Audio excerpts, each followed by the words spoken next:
All right, yo, this is just crazy. If the kid didn't number every one of these episodes, I wouldn't believe it. But this right here is the 50th episode of Pugliese Speak Shop. Can you believe it? So even though that we promised you the second half of that CVO, fixing the oil or something, Kevin's bike's gonna have to wait.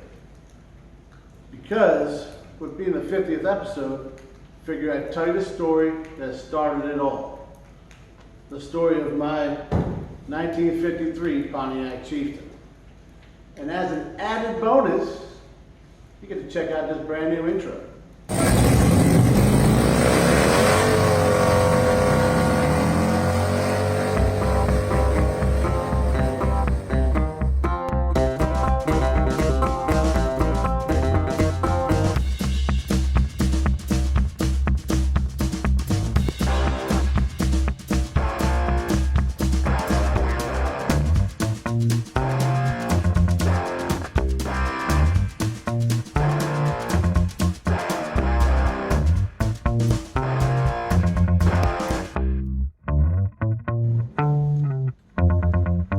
Alright guys, so you've seen her in pretty much every video. She's the center of our logo, and I've mentioned her a few times in other videos and said this might take a little bit. But I promised the kid I was going to be brief. So I bought her in 02, did a bunch of stuff, kind of forgot about things. Here she is. Alright, like, share, subscribe, right? No. So, part of that's true. But I gotta tell at least one of the story. So here it is. 2000-ish, helped my buddy Greg do some stuff, and on cars, of course, and he gave me an 88 Dodge Ram 50.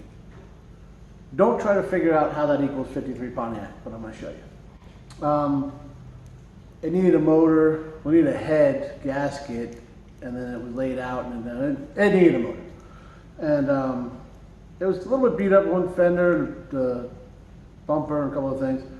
So I didn't have a lot of money. I was E4 in the Navy with 2 car payments, a mortgage, and a small child.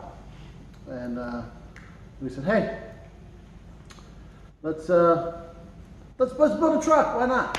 But no, so I ended up taking it off Greg. He gave it to me. I used a block of wood and a hammer to straighten out the fender. I used just the hammer to straighten out the bumper, and was able to fix a whole bunch of stuff. The motor I got was like, in Japan, after I think it's 25,000 miles or something, they sell them over to us and they replace them for their emissions. Some weird stuff. But I bought the motor for like $400. Without a front wheel drive car. Little ingenuity, we made it work in a rear wheel drive truck.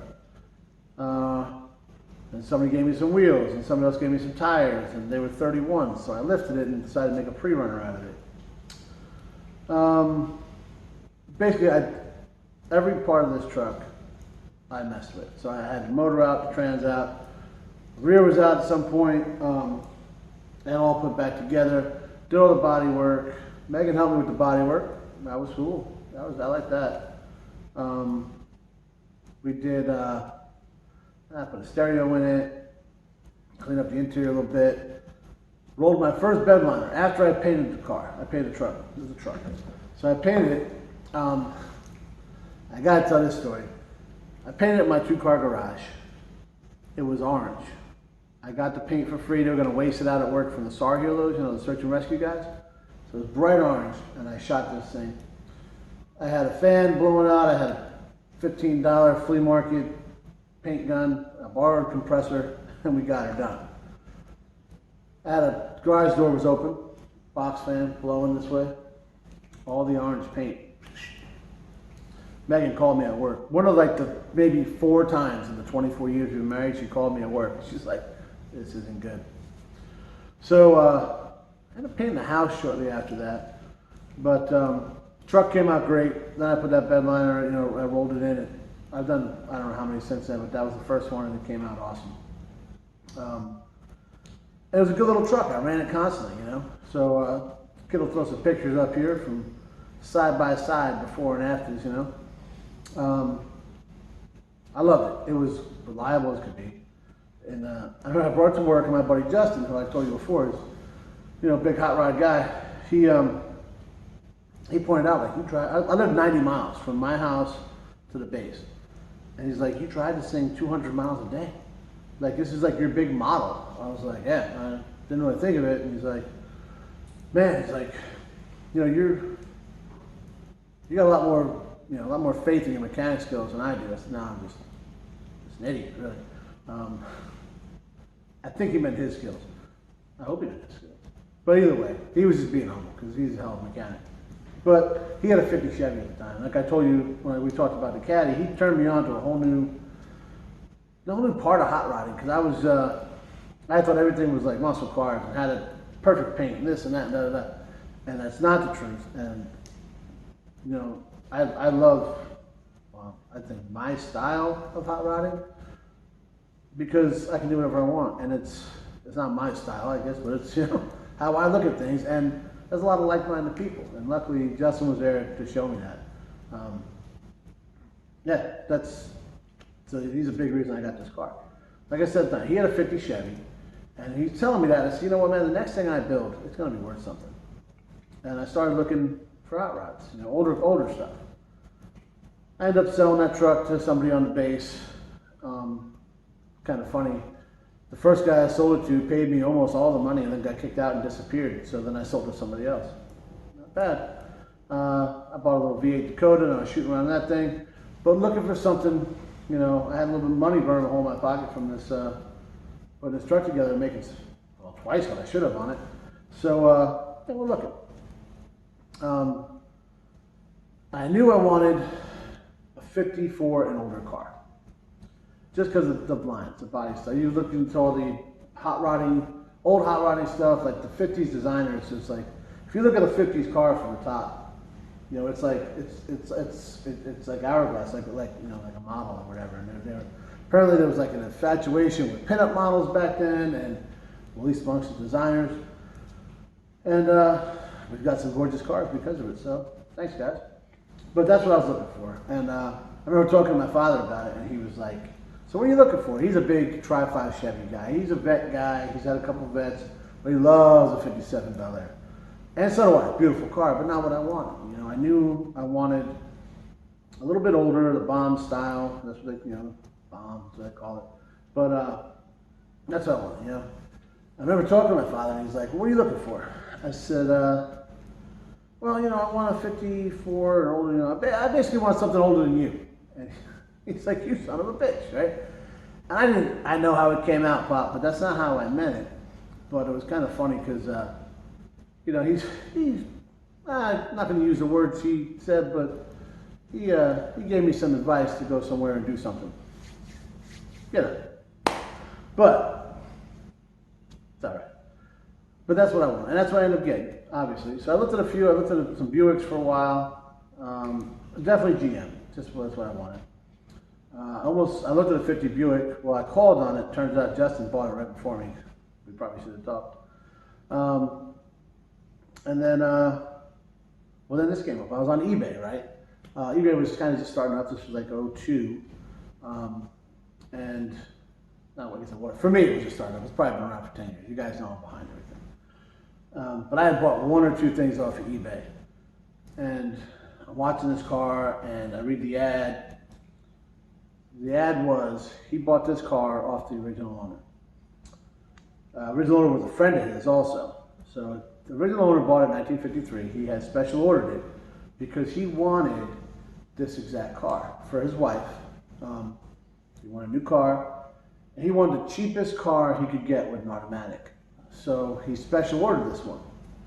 It's got it had the flathead straight six in it, radio delete, heater delete. You know, it was this Chieftain, which was the lower model. You know, it wasn't a Catalina or any of those. And it came with the 6-cylinder. When you ordered the 6-cylinder, you got the radio and heater delete, you got a 3-speed. He wanted an automatic. I don't know, for whatever reason, for his wife, maybe she could drive a stick. So, yeah, it's got the it had the hydromatic in it.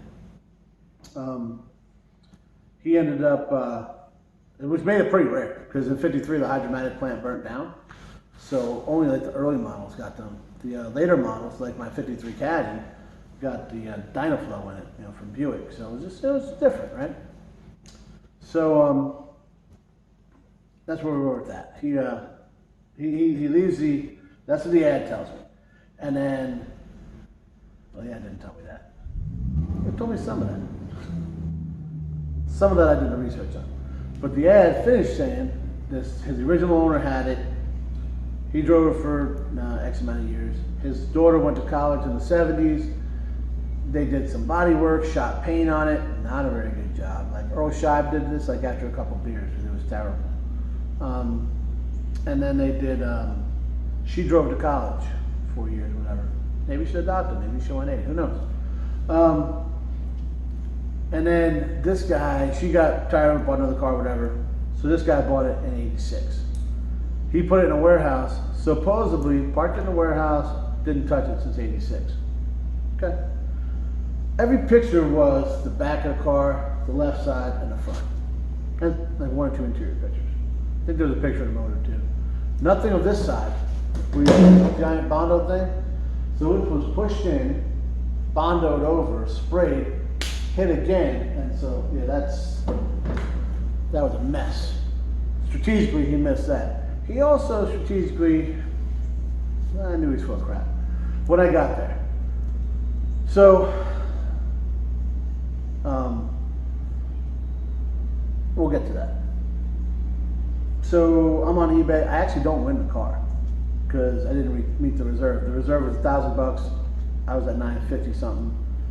He emails me, hey man, I wanted $1,000. I'll take the $950. Well, of course, because now he just sell it outside of eBay and he doesn't have to pay the fee, so he probably made more money. All right, cool. I'll come get it tomorrow. And, I go to Megan. We're outside working the yard, and I say, hey, you know what a '53 Pontiac looks like? She's like, no. And she knew I was looking at cars. She's like, no, why? Oh, I just bought one, so I'll pick it up tomorrow. You get to see it. She's like, what? What are you talking about? So, but she was excited because she likes doing interior work and she loves old cars and stuff, So yeah, cool. Next day, I think I was off work anyways. I put Andrew in his car seat, and he was like 1.5 years old. And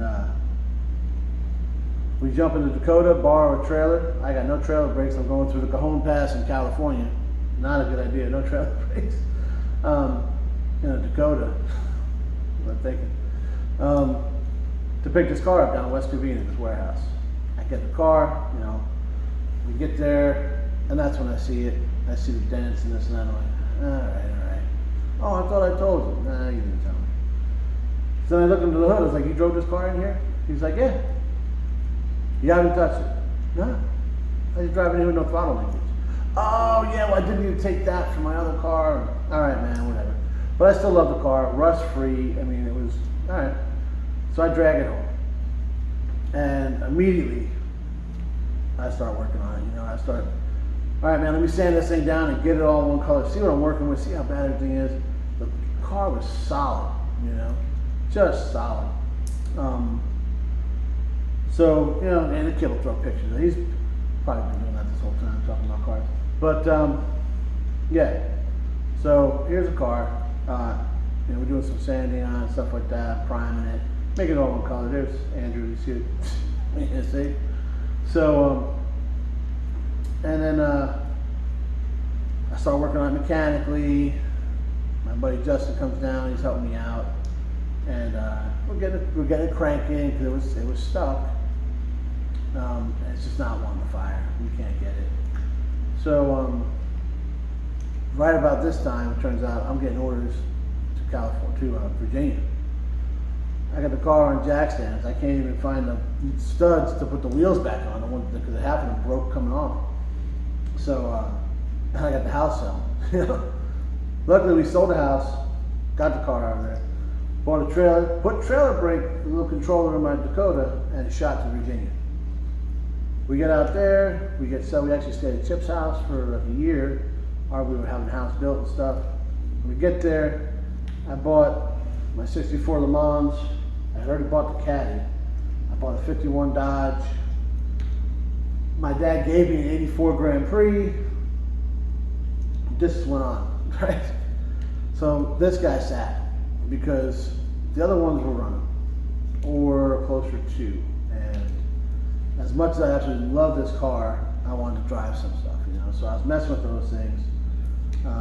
Then 2004, deployment. Okay.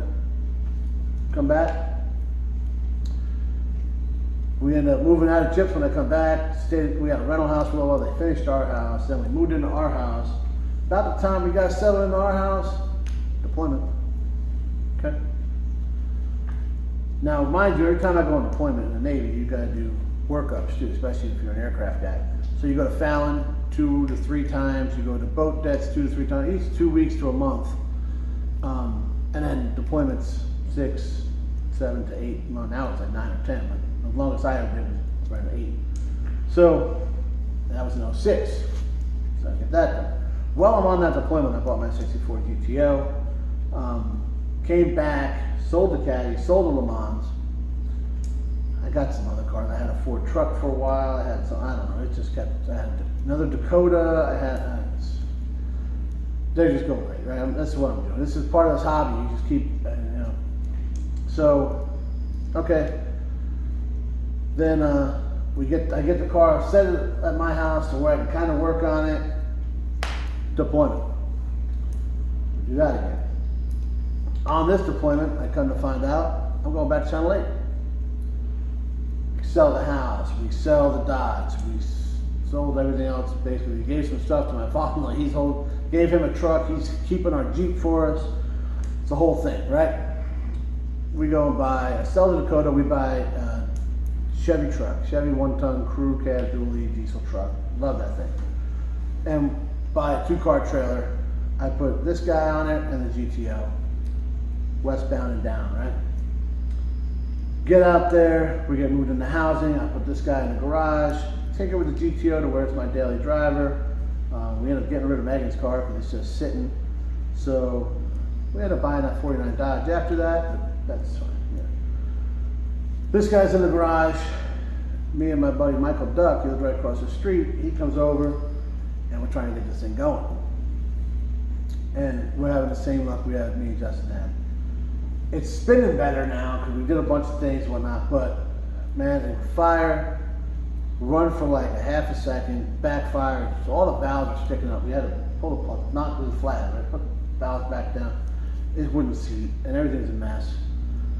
Looked at getting a rebuild kit for it, and it's tearing everything apart and redoing it. It was almost $2,000 for a rebuild kit, because these things were just like nobody was doing, you know, so they're rare, you know, trying to find those. So, this is back in a time when you could buy a crate small block Chevy for like $1,200-$1,300. So I'm like, yeah, I'm not spending $2,000. So we yank it out right there in housing. Make a mess, right? I sell that to some guy who comes down from Vegas. I think I got $100 for it. Motor and trans. And I went and bought the motor and trans that I had in my 64 Le Mans. A 215 out of a 64 Tempest and a Paraglide out of a 64 Impala. Go through everything. This motor's got, the guy said less than 40,000 miles on it. I opened it up, it's the cleanest thing I've ever seen. It looked brand new. Regasket everything, paint it. Oh, we're gonna just drop it in. No. I thought I was saving time by going straight 6, and I just love them. I love them. The flathead mounts front and back. This one mounts side to side. So I'm scouring junkyards, getting mounts and stuff. I actually got something out of 64 C10, and that's what worked. My buddy Louie comes over, who I talked about before. He's a hell of a welder, and we fabricate everything. Mounts, but then it doesn't fit in, right? I thought it was gonna boom. No, we make the mounts on the sides. We had a notch the cross member in the front, then it didn't fit. I had oil pans in there. Oh, now the oil filter doesn't fit. We notched that. Oh, now the sway bar folds in this way and sits in the front pulley. So we cut it, roll it, and re-weld it. Way more than we thought we were doing. We're doing this in the driveway in house. Not what the Navy wants us to do. But we got it done, and this thing is gorgeous in there. Just, I mean, beautiful, right? And then the Navy decided that I needed to move out of that house because, no, I didn't get kicked out for doing that in the driveway. They're upgrading the air conditioning from swamp coolers, so we're moved into temporary housing for a few months. Then we moved back in. Then, right after we moved back in, I got selected for chief, which in the Navy, when that happens, you go through initiation for like a month and a half to where you do not have any free time. So, that doesn't get done then. Back burner, of course. So, then we,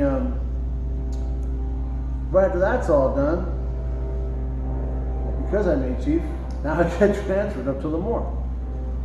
So we had to move off base because we wanted to stay there, the kids were in school and stuff. So we move off base, and the car ended up sitting outside next to the house in the RV access because the garage barely fit that 49 that I sold to GTO by this point, and the bikes were in there. So now we got that. And guess what happened 2 weeks after I got to Lemoore? Deployment. First I went to school, then I checked in Lemoore and deployment 2 weeks later. Fly out to the ship, I do that, I come back, we move up to Lemoore. We rent a house up there, and I was going on deployment again because we had less than 6 months between our deployments. So, thank God for Navy friends, I'm gonna tell you, all you guys know, you know. So, my buddy Jeremy, who just got selected for the Blue Angels, congrats buddy. Actually, he just checked in. But him and his family helped Megan because I did everything I could and I was flown out to the ship. And they helped move the rest of my stuff up there to Lemoore and get all settled in and everything else. And that was just awesome, thank God, right? So, but this car, I didn't bring up there. I was in China Lake, that's where Justin still lives. He has a nice shop there. This car was the first one in the shop. We brought it over there. He put it there, he'd go out, spin the motor every now and then, make sure everything's legit. So that was good. We get up to Hanford. And I get off deployment, and that's when I had the whole fiasco with the truck. Well, I think I had the Jeep at the time, and there was just cars. Yeah, so I left it at Justin for a while. When I got all that settled, I went and got the car. Me and my buddy Maldy, we shoot down there to Justin's. I had to borrow a truck. Same truck I got with the other story. I got pulled over in and all that kind of stuff. But we get the car to the house and I start messing with it. I get under it, I wire wheel the whole thing, undercoat it. Got aluminum radiator for it, started putting that in, started doing some wiring, started doing some plumbing. And then we got orders to move here. So, okay, we start getting ready for that. So again, I stopped working this, we're getting ready to move. And we do that. We move out here. Well, I was gonna have this one shipped, to the other house that I was renting. And it was all set, and then the day the guy's coming to pick the car, like an hour before he's supposed to be, he calls me. Hey, I just realized this car is too big. I'm gonna lose another spot, so I need more money. Forget it. You know, are you serious? Oh, well, it's not running, and that whole thing. I was like, you know what, dude? Forget you, man. I'll find somebody else. Now I'm like, well, what am I gonna do? So my buddy Chip was there. Again, Navy friend, right? He says, hey, man, I gotta, he was retiring. He was in Lemoore for one tour. He was retiring and moving back to Carolina. Hey, man, I'll help you out and just leave the car at my house. He's got a 2-car trailer. He was making 2 trips anyway, one with the family, one to come back because he was going to retire. There's the whole thing. So I got you. So he did it. Of course, he wouldn't take any money because, well, that's what he does. And he leaves it at his house. Hey, man, when are you going to come get it? And I planned on going and getting it right away. But the house we were renting, the garage was awesome. Everything was good, but there wasn't the parking. Like that situation wasn't what we thought when looking at the pictures and whatnot. It wasn't bad, but it just wasn't what we thought. So there was no room for the car. So this stayed at Chip's house on what I wanted. And you guys heard me talk about pine needles and all that. Well, they fell in the car and you see they took its toll. There's some holes in the roof. There's some of the floors. The motor does not look like it used to. And It was sitting on pine needles and pine needles on top. It was a pine needle sandwich. It was, get them out of there, guys. I'm telling you, you know. So luckily we got out and we did. I went down, I saw it. I still have not on. So I had my F-150 at the time. I didn't have the trailer package on. I hated the way it looked. It was like aftermarket, so I took it off. So I said, otherwise I probably would have just borrowed his trailer and pulled it out of there right then. But even though I did that, I still didn't have anywhere to put it. So we, as we bought the house here, I borrowed my buddy's trailer that you guys see me use all the time. And I just bought the Tundra, and we shot down to Carolina, me and Megan. Scooped it up, we went out to dinner with Chip and all that, and I remember standing there with the car. I'm like, oh my God, I'm sorry, baby. I'm like rubbing the hood. I'm so sorry, because I am. I feel terrible, you know. And Megan's like, you son of a bitch. You guys see the trend? I get called that a lot. But I was like, what? And she's like, you know, over the years, you've done some things, you know, kind of screwed me over, and I said, I apologize to you, of course, right? I'm not going to apologize. She said, you did, but not that sincerely. She may be right. I failed this car, guys. I did. You know, but I truly believe we're not, you know, I don't own this stuff. I don't own any of this stuff. Like this older stuff, the newer stuff we do, you know, okay. But this older stuff, I'm just like, you know, I'm the caretaker. Well, it's in my possession. I don't know it. You know what I mean? It was here before me, it'll be here after me. And that's just how it is, you know? But you want to take the best care of it when you got it, and I didn't do that. I had every intention to. What did I say? Life gets in the way, right? So, but the story ain't over. Since we got her, she's in here. I cleaned her all out, so it ain't getting no worse.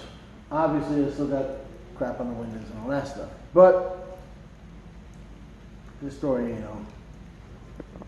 All right, guys. So I told you I'd give you guys a look inside here, right? So she is a solid car. So it's the original dash and all that, right? See, here's a problem there. Got a little bit of extra holes there, as well as in the roof. You can really see you got those two spots, maybe three spots there. That guy there, this guy here. The rest of it's all solid, but inside the car here, you can see those rust spots there. There's like a shelf. The bracket, it makes a shelf. It makes a shelf for pine needles to sit on and eat away at that. And same over here. So that's gotta get. I cut it. Well, I ripped out all the rust that was there. So now I need to fix it. That's the next step. But it's in the shop now, and it shouldn't get any worse. Like I said, this was hit pretty badly. So apparently I did not do that. If you look at that thing, see this guy is nice and yeah. So they yanked on that to straighten the floor. And then I did not do that either. None of that cutting or nothing. So yeah, that was all caused when this all happened. This is no longer.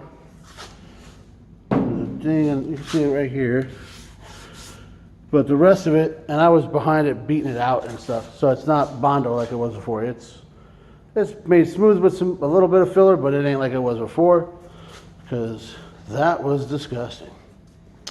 The trunk, real solid, except for right here, another pine needle problem, which really sucks, because this was, I mean, it's so solid. You can tell, look at the rest of the car. Just how solid it was. So there's just some spots from those needles. I'm telling you guys, if you got your car sitting in the woods and there's pine needle, get it out of there. I'm telling you. So I'll take you around front. See if we can get in here. And this is what we're looking at now. Like I said, she ain't as pretty as she was before. But, so I'm going to go through it all and get it done right. Just like it was before. But the only way to get it right is you gotta pull all this stuff out. Which sucks. But I got nobody to blame but me. Alright guys, we're up here in the loft. And I'm giving you the bird's eye view of Pugliese's Speed Shop.